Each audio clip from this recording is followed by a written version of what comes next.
16일은 마틴 루터 킹 주니어 탄생일로 연방 공휴일입니다. 1월 셋째 월요일로 미국의 흑인 인권 운동가 마틴 루터 킹 2세를 기리기 위한 날입니다. 흑인 개방 운동 지도자로 노벨 평화상을 수상했던 킹 목사가 태어난 날인 1월 15일과 관련 1월 세 번째 월요일이 공휴일로 정해졌습니다. 1968년 4월 4일 킹 목사가 테네시주 멤피스에서 암살당한 이래 그를 추모하는 기일을 정하자는 법안이 제기되다가 1986년부터 그가 태어난 1월을 기준 기념하는 주기를 세 번째 월요일로 정해 연방 공휴일로 시행하고 있습니다.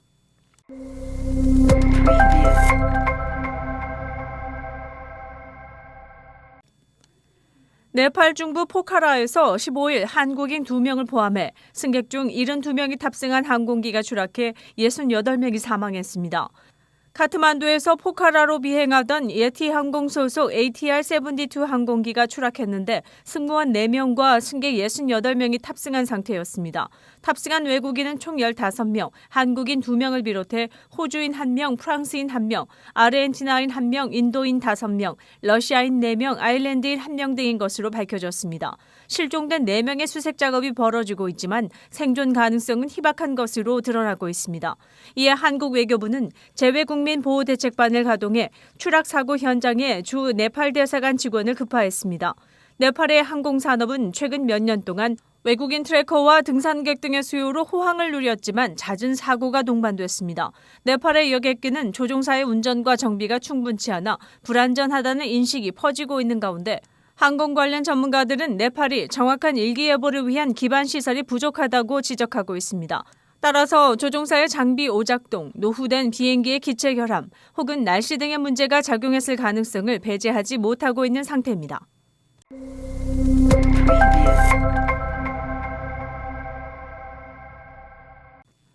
미국의 국가 부채가 상한선 턱 밑까지 쌓여 정부가 의회에 부채 한도 상향을 촉구하고 나섰습니다. 하지만 하원의 다수당인 공화당이 그 대가로 정부 지출 삭감을 주장해 논의가 난항을 겪을 것으로 예상됩니다. 교착 상태가 장기화될 경우 미국 경제에도 혼란이 불가피할 것으로 보입니다. 옐런 미 재무장관은 미국의 부채가 오는 19일자로 법정 한도에 도달할 것으로 예상된다며 채무 불이행, 즉 디폴트를 피하기 위해 재무부는 특별 조치를 시행할 예정이라고 밝혔습니다. 구체적인 조치로는 연방 공무원 퇴직기금에 대한 지출 유예, 각종 기금의 투자 상환 및 신규 투자 중단 등을 꼽았습니다. 옐런 장관은 특별 조치로 얼마나 오래 디폴트를 피할 수 있을지는 모른다며 미국의 신용을 지킬 수 있도록 의회가 즉시 행동할 것을 촉구한다고 밝혔습니다. 현재 미국이 발행할 수 있는 부채 한도는 약 31조 4천억 달러입니다. 이 역시 2021년 정부가 코로나19 팬데믹 대응을 위한 막대한 지출로 부채 한도를 넘기자 그해 12월 의회가 증액한 금액입니다. 그러나 의회의 관련 논의는 난항이 예상되고 있습니다. 공화당이 부채 한도 증액과 정부의 지출 삭감을 맞바꿔야 한다고 주장하기 때문입니다. 브라이언 디스 백악관 국가경제위원회 국장은 의회는 우리 경제를 위험에 빠뜨리지 말고 조건 없이 정쟁 없이 부채 한도를 늘려야 한다고 강조했습니다.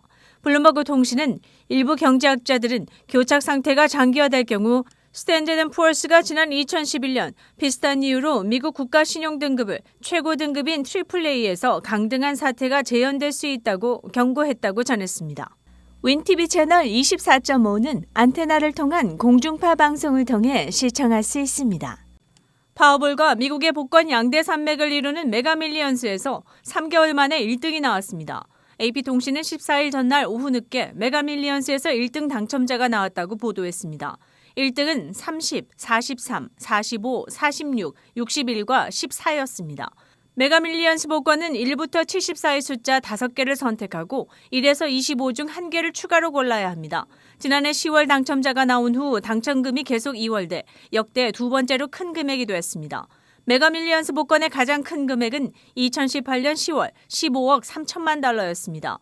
미 동북부 메인주의 요크 카운티에서 복권을 구매한 것으로 나타났습니다. 당첨자가 연금 대신 일시금으로 받을 경우 7억 2,460만 달러를 받을 것으로 추정됩니다.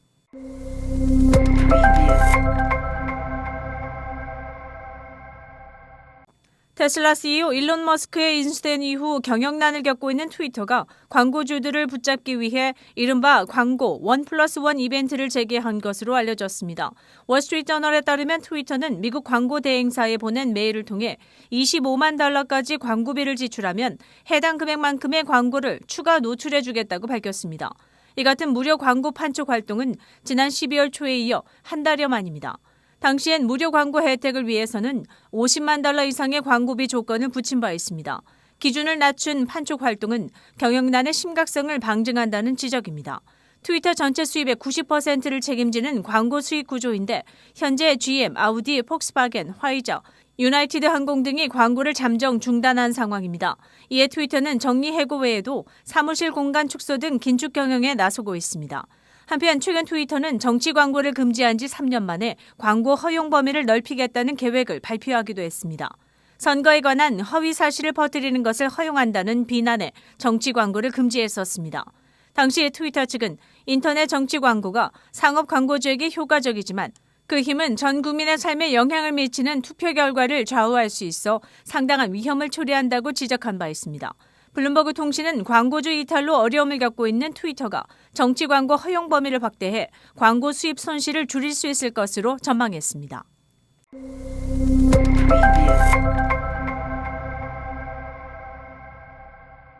시카고 한인문화회관이 게일 로드와 도로시 도넬리 재단으로부터 $46,000의 그랜트를 받게 됐다고 보도자료를 통해 밝혔습니다. GDD 재단은 사우스캐롤라이나의 로우 컨트리 지역과 시카고 메트로 지역 주민들을 위한 지역 컬렉션을 지원하는 재단으로 잘 알려지지 않은 이야기를 전달하는 특정 컬렉션 프로젝트에 자금을 지원하는 것을 목표로 하며 2023년에는 7개 기관을 선정해 지원합니다. 시카고 한인문화회관은 1965년 이민 및 귀화법이 통과된 후 시카고로 많은 한인들이 유입된 것에 대한 구술 역사를 기록하고 있습니다. 이 프로젝트는 한인 사회 역사에 대한 접근성을 높이고 한인 이민자 경험을 기록하며 문화회관의 중요한 자료뿐만 아니라 한인 이민 사회의 중요한 기록이 될 것입니다. 이번 $46,000 지원금은 이러한 구술 역사를 위해 쓰이게 될 예정입니다. 시카고로 이민 온 한인 1세대의 대다수는 고령화되고 있으며 그들의 경험을 문서화할 필요성이 점점 더 중요시되고 있습니다. 이 선구자들은 후세들을 위한 길을 닦았으며 그들의 이야기를 기록하는 것은 매우 중요합니다. 이 프로젝트는 시카고에서 한국계 미국인의 다양하고 다세대적인 대표성을 제시하기 위해 광범위한 경험을 담아낼 것이라고 최기화 사무총장은 기대를 밝혔습니다.